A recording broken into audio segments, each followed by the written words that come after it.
昼前、空が急に暗くなって、先生が「今日は早く帰ります」と言って、みんなでびしょびしょになりながら靴の中まで水が染みたのを覚え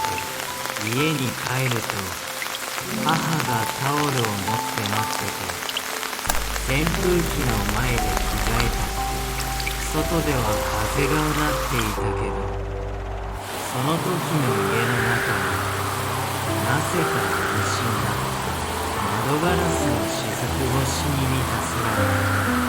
今でもくっきり思い出す。